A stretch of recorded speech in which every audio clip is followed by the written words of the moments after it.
I spent most of the wedding doing the kind of things no one remembers. Making sure the florist had access to the hall, quietly correcting the seating chart when two families realized they still hated each other, walking the caterer through the side entrance so they wouldn't interrupt the ceremony. No one assigned me those jobs. I just did them. That had been my role for 22 years. Useful, quiet, present. My daughter looked beautiful walking down the aisle. I still call her my daughter because that's the word my life built, even if the paperwork never said it. I met her when she was 4 years old, hiding behind her mother's leg and refusing to speak to strangers. By the time she was 10, I was the one helping her build volcano models for school. By 15, I was the one teaching her how to drive.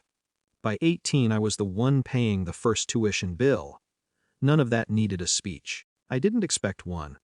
But weddings have speeches anyway. Her biological father spoke first. He had been mostly absent growing up, but weddings have a way of rewriting history into something smoother. The room laughed at his stories. People clapped. I clapped too. Then my daughter stood up. She thanked her mother first, then her grandparents, then her father. She smiled at me when she mentioned me, the same casual smile she used when asking me to move a chair earlier in the day. "He's just the stepdad," she said lightly.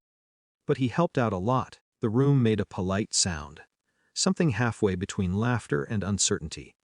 For a moment I thought maybe she would keep talking, clarify, add something. She didn't. She moved on to the groom. I remember noticing how bright the chandeliers were above the dance floor. Funny the details your brain grabs when something important breaks quietly inside you. I finished my drink. Then I walked out. No scene. No goodbye. The valet asked if everything was okay when he brought my car around. I told him it was a beautiful wedding. Hours later, I was sitting in a roadside diner about 20 miles away, staring at a coffee that had gone cold. That's when a man stepped up to my table, the groom's father. He looked slightly out of breath, like he had been searching places. "Mind if I sit?" he asked. I nodded. He studied me for a moment before speaking. The wedding ended early. I didn't respond. "After you left, people started asking questions," he continued. "Your daughter realized something was wrong. Your wife too." He paused. "They're on their way here now." I finally looked at him.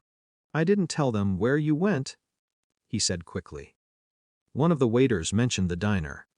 The coffee tasted bitter when I took a sip. Then he leaned closer. "There's something else," he said quietly.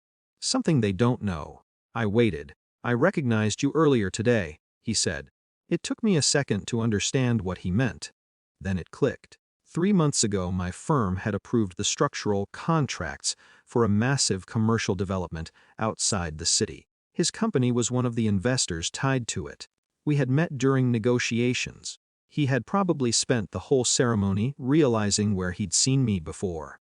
"You're the senior partner overseeing the Riverside project," he said. I didn't confirm it. I didn't need to. He rubbed his forehead.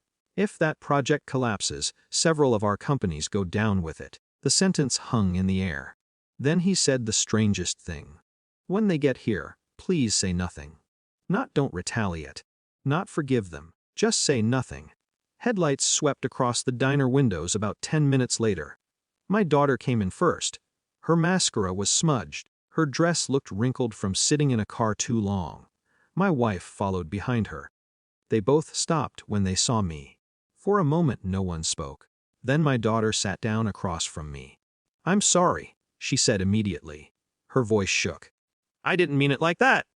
I watched her carefully. Across the booth, her new father-in-law said nothing. Neither did I. She kept talking, explaining the speech, the nerves, the pressure of the moment, the way it came out wrong. Maybe some of it was true, but something in the air had shifted. Not because of anger, because for the first time, they could feel the weight of my silence. My daughter finally stopped speaking. "What are you thinking?" she asked quietly. I took a long breath. "I'm thinking," I said slowly, "that I never needed to be called your father." They waited. But I thought I was more than just something. Her face tightened. I didn't mention contracts. I didn't mention leverage. I just stood up and put money on the table for the coffee. I hope your marriage is a good one, I told her. Then I walked past them and out into the parking lot. No one followed. For the first time in a long time, I realized something simple. I had spent years holding a place in their story. And tonight, I finally stepped out of it.